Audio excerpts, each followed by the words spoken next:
But the term negotiating, it's where both parties are trying to find something that's acceptable. And it really becomes a give and take process.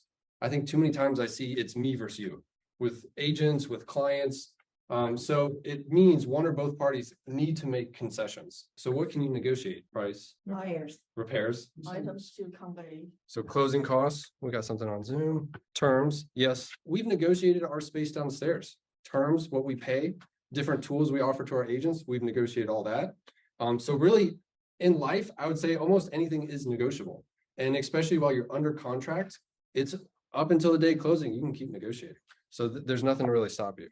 So I wanted to start with an example story that I heard that really resonated one time when I started getting into like negotiating sales. So just imagine a consumer walks into a Corvette shop. They're looking for a car. Salesman runs out to greet this person and just instantly starts, oh my gosh, this goes 0 to 60 this fast. It has this many horsepower. It can do all these crazy things. And the person leaves the dealership. No sale. And what happened was the salesperson didn't ask questions. They tried to sell instead of solve. And so with that example, that person was actually coming to the dealership to look for his daughter to buy them a car. So if he would have asked the right questions, who's this car for? Why do you want this car? Then he could have focused on like the safety rating, braking abilities, stuff like that. So that's kind of the point of negotiating, is starting to ask the right type of questions. And this is one of Zach's terrible metaphors. But when you're negotiating, you have to imagine that both parties are on this scale. However, it's really being held up by a toothpick. If one person is like, well, it's my way or the highway, this thing snaps and you don't have a deal. So you really, to become a master negotiator, you have to find kind of that wiggle room, or what is a give and take? How can we both work together? A lot of me versus you attitudes. So we need to just work together. So first step, what I always look for, knowledge is power. So is this request even reasonable? Can both parties win? What's the average sales price, square footage? So that way, when we go into a negotiation, we at least have some sort of basis to make that negotiation request. If we just go in blind, a lot of times it's going to go wrong, or we're not going to get what we need. So the next slide that pops up, this is market stats from RealTracs MLS. Every MLS has this, but you can find a lot of the data you need before you go into the negotiation. And you can either use this for your client or against the other side, or like comps and all that stuff. So use what's available with your different research, but at least know going into it. So VA, buyer and repairs. So an example of knowledge. With this example with negotiating, we had a client wants to offer on a property, and the seller has been burned already by a buyer. They backed out and now they're kind of scorched the earth. It's my way or the highway. And with that balancing act, that's not really fair. So in this example, what they said is, okay, you have a VA buyer. In order to accept your offer, we want them to cover any sort of repairs that pop up. That's not really fair. Because if you think about it, the buyer's never lived in the home. There could be mold, there could be water issues, there could be all this stuff that they just didn't know about.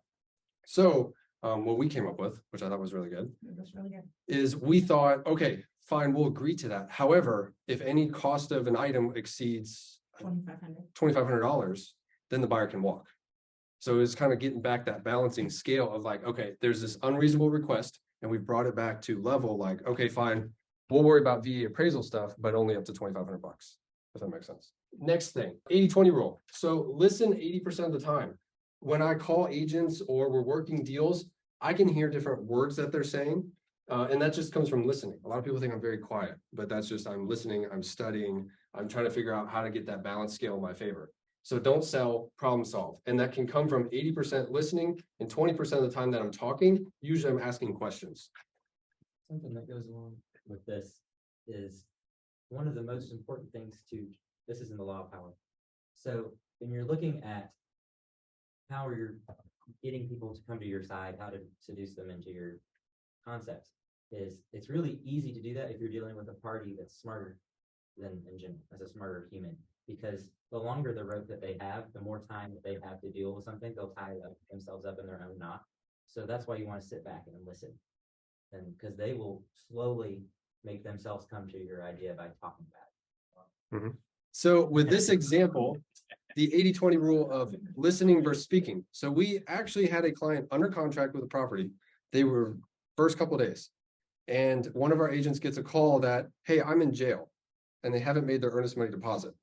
Well, what we did was ask the right questions, not why you're in jail, But the problem was they haven't made their earnest money deposit. We still have this legal contract that we don't want to default on because that's some serious consequences. So, hey, what's the holdup on the earnest money? Well, told our agent that they had the money.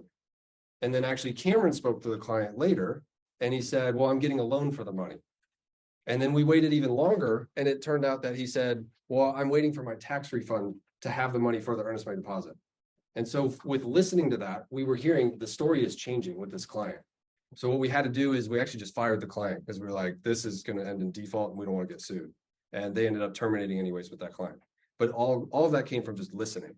Also, in it, we negotiated to help still try to get, because you had to figure out the correct how much amount that he had for the earnest money. Because we originally had it at $5,000, but we needed to negotiate it down based off of what the client needed. And so we said this, we've had an emergency, which it was an emergency. They didn't ask what it was. And they agreed to it because they were ready to want to come to your side because it's negotiations are not a take. It's a group effort. But with this, yes, it was a 5,000 earnest money deposit and he just wouldn't make it.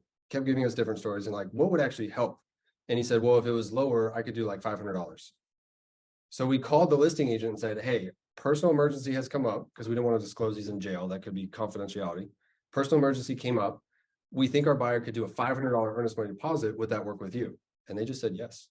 So we got that amendment, but then he still couldn't and we had to fire him. But all that came from listening. It was that. Yeah. Final thing that'll pop up is using leverage. So when you're asking the right questions, listening, and using the knowledge that you've already gained with researching the market or different things you're about to negotiate on, then you can begin to tip the scale in your favor. So example 3, buyer in default. This was a huge problem that we had to face. We were working with the buyer and they were not adhering to the terms of the contract as far as ordering the appraisal, getting the credit report, applying for the loan. And the other agent was very good, listing agent. And they sent notice that says, hey, you have to comply, you're past these deadlines. That's in that financing contingency section. Our client did not. And then all of a sudden they are deeming that we're in default. And then a couple of days later, our client gets a loan denial and we send that off. And the listing agent said, too bad, so sad, you defaulted before that loan denial came in. So that's why it's important to know the different terms. What we did though, to tip the scale back in our favor, because we're facing big legal ramifications here, is we saw with them that they said, well, the seller terminated the deal. We never had a termination. Then the seller relisted the property without even terminating the deal. They got another contract. And then we said, well, that's great, but now you can't sue for specific performance. You're already under contract on a different house. So now we started tipping the scale back and we said, you can tie this up for a year if you want with a lawsuit. Or maybe our buyers say, you know what, we still want the house, but now you've sold it to somebody else. So we tipped that scale back and they ended up signing. So example 4 of balancing the scale back in our favor. So one of our agents had a listing. Everything was going fine.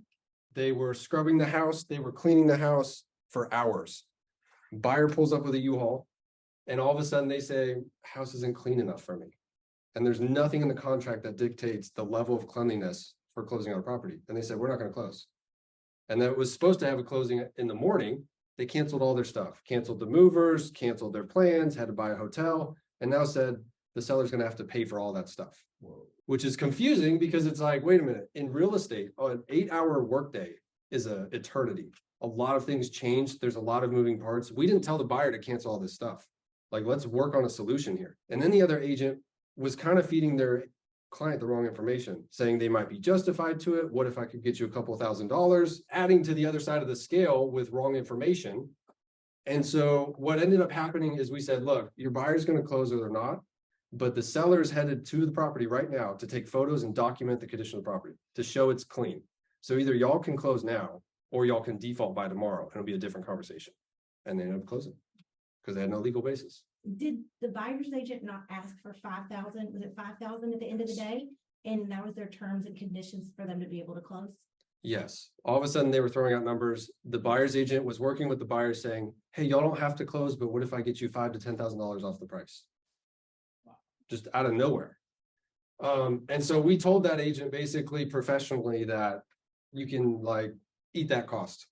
If that's what you're telling them and anchoring them as $5,000, that can come out of your commission. And it actually did. And it did. 100%. Well, so do we have some standard about the cleanness of the house? It needs to be No. written in the contract. Yeah, it doesn't need to be added. It has to be added to your contract. Mhm. So how clean, how do you describe it? I always put in there a professional clean upon move out for my buyers. The most basic would be on the very first page, items to not remain. You could put personal items in trash. That's at least some sort of level of like, everything has to be out. In special steps, you could put home to be broom swept prior to closing. Mhm. Or like, yeah, you could add, if you want to negotiate for a professional level of cleaning to be approved by buyers, which Well, is very subjective, but at least it Yeah. would help your clients out. So improving skills when negotiating in real estate. The biggest thing is just ask. I see so many people that just don't even make the ask with negotiating. Like the worst case, if somebody says no, we're in the same position we currently are in. So it doesn't hurt to ask. One of the biggest things I see is if agents check the pass fail checkbox on the inspection, is they never even make, hey, can we have $2,000 towards concessions? Can we have these things fixed? Even though we check pass fail, you might as well just ask. Worst case, they say no, and you can still move forward, but make the ask. We had one of our agents that was pass fail, and there were a couple things that were on the inspection report. The agent had to have me step in because they had a medical emergency. For fun, I said, watch this, I'm gonna get them $5,000. For fun. So I called the other agent, and somehow still in this market, they used an escalation clause that said we'll pay 5,000 over the next highest offer. And they found some stuff on the inspection report, it was pass fail, but I said, you know what, I'm just gonna ask them for $5,000 towards seller concessions, because that was the escalation clause. They just come out ahead anyways. And so I made that request, and the other agent said, sorry, the inspection period ended on Friday. But looking at the contract, I knew the boundaries of the contract where it actually ended on Saturday, but an inspection can't end on a Saturday, so it gets pushed to Monday. So then I had the leverage to get that, and they approved the $5,000 in seller concessions towards the buyers. So that's kind of the boundaries, is like when you know the boundaries of the contract, when you know your terms, your deadlines, all the ins and outs, and you study that, you can push to those boundary lines. And gatekeeper. So improving your skills, we have to realize working with another agent is that agent is going to talk to the client. And if we're pushy, if we're angry with them, if we're mean to that agent, their body language or their tonality when talking with a client is not going to be good. So we really have to be kind of like sweeten the gatekeeper up, like, hey, other agent, be the best agent, communicate really easily, be that agent that they want to work with, and then it's going to be easier to get things approved with the client. And then the last thing is just really trying to take your emotions out of it. So with negotiating, if somebody submits an inspection report and says, hey, we want all these things fixed, don't be angry. Like, hey, a client asked for it, it is what it is. How can we work together to get through this? So it's not the me versus you attitude. It should instead be, it's us. How do we get through this? And that's how you're going to continuously improve and have a longer career in real estate. So I like this approach as well with negotiating, is always give options. I hate telling clients like, this is what you should do. I'd rather lay out a nuclear option. Hey, they submitted all these things that they want us to fix. We could say no and the deal will terminate. We could agree to fix all of them, some of them, or hey, you guys have already moved out of state. Instead of coordinating all these repairs, maybe we just give them a seller concession. So give the client different options and let them choose. And also when we don't tell them what to do, the liability doesn't fall back on us. Because if we tell them what to do and something goes wrong, they're like, you told me to do that. You did that. And that's where issues arise. So I love just giving different options, and probably 3, not 2, because that seems like an ultimatum. Listings. So this is what I would do, some of my strategies for getting more listings with sellers. This is not under contract, but we're trying to secure a listing. So commission, realizing there's no standard. So what I would do sometimes is maybe I would get a listing for 5.5%. And I would keep 3 and offer 2.5. It didn't affect me, but the seller felt like they got a deal. And now I got the listing, all because I kind of wiggled a little bit with my commission. The good thing with being here, which I'm biased, is y'all don't have to pay us 30% of your commission. So you kind of have a buffer already compared to traditional brokerages. Terms. So this is another strategy. If you use the knowledge that you're researching for comps in a neighborhood, let's say everything on average is selling within 20 days, maybe you offer a 60-day listing period. You know, that's 3 times what the normal house takes to get under contract. Statistically, you should get it. So maybe offer different terms. Fee structure. So this can work a lot with FSBOs or with just different sellers if you're trying to secure the listing. Sometimes I like options where, hey, total commission is this price. But if there's no buyer's agent, maybe it drops to this price. Or if you bring the buyer, maybe the commission goes here. Just again, different options, more listings. And then cancellation fee. This is up to you, but sometimes I've just put a 0 cancellation fee. Where, hey, if you don't like working with me, just fire me. That's fine. And that's secured a lot of listings too. So speaking about commission, if you have the new client and he's approaching you, hey, Zach, Mhm. I want you to sell my house. Yep. What's gonna be your commission? I want you to sell my house. For you, 10%. Yes, exactly. 10% will start there. How long is But if you sign today, 6%. No, I'm serious. With that one, it seems like, they already, want to use them, so I'd say at least they try. I always try to go for, I know there's no standard and I hate just saying that number because it's like chalkboard, but Give us an example. Obviously, you have one. I have Yeah. one already. Yes. She's an old friend of mine. She just texted me and, hey, I may, move outside the state and I want you to list my house. Mhm. Since you are the only one I know. Oh, oh, Okay. oh, Yeah. And she asked me about the commission. Mhm. And I told her it's gonna be 6%. She replied back, if this is standard, she replied back asking if it's standard. yeah, Okay, Yes, it's standard. you could say in my business it is. Yeah. Because you're an this is what independent I started contractor. actually. Yeah. But when I saw your example, it's totally different, which I'm okay with it, you know what I'm saying? Yeah, it's not set in stone. What I would do is, I pulled this example up, on my listing presentations, usually what I do is I cover, what am I gonna do to market this property? Photography, do we need a tour, do we need drone? So I'm starting to balance the scale in my favor. And then I also go with a seller net sheet. So I call a title company, hey, what would they estimate, like what would they get on proceeds? And then I ask the seller, would you be comfortable with this number? And when they say yes, they don't care what's on the listing agreement, percentage wise. So I would get listings at 7% all the time. Cause I lead with that net sheet and they're like, yeah, that's an awesome number. I'm gonna make $200,000. Sweet. Okay, cool. Sign here. I like it, yeah, because I believe in you pay what you get for. Yeah. Yeah. So, cool, thank you. You do mean that you get what you pay for. I get what I did. I'm sleeping, yeah. But at the same token, it's kind of that philosophy of like a small percentage of something is better than 0% of nothing. right. Right. Not always. We've all had that client. No, like somebody just, Standard for yourself. This is just what wants to standard- people off whatever they get. This so is, they- this is the effort I'm gonna give to you. This is what I'm gonna do. This is my plan. Mhm. So this is who I am. Yeah. If you don't like it, I mean, it's okay. We're gonna still friends. The market. Are you willing to sell it for less than 6? No. Okay. Does it depend on her situation? I haven't did my researches yet as far, you know, the comps and, Okay, my homework. However, I think we're gonna move this route. Yeah. okay, I'd be willing to sell it for less than 6 and we have the same marketing plan. Okay, So just go ahead and give me your number. let me ask you this. Do you have any agents in Nevada? Do we have what? Nevada? Yeah. Mhm. We don't have any. Yeah, because she's moving there and I said I will check in my company. Maybe we have like, any It's part agents. of the networking system on Facebook, Yeah. because you can look on there and find one that's willing to give you a 25% referral fee, Okay, cool. negotiations. Yes, negotiating, I missed all the time early in my career, referrals. They're moving out of state and it didn't click for the longest time, like I can get referral fees off this. Can you do 50% on referral fee in any state?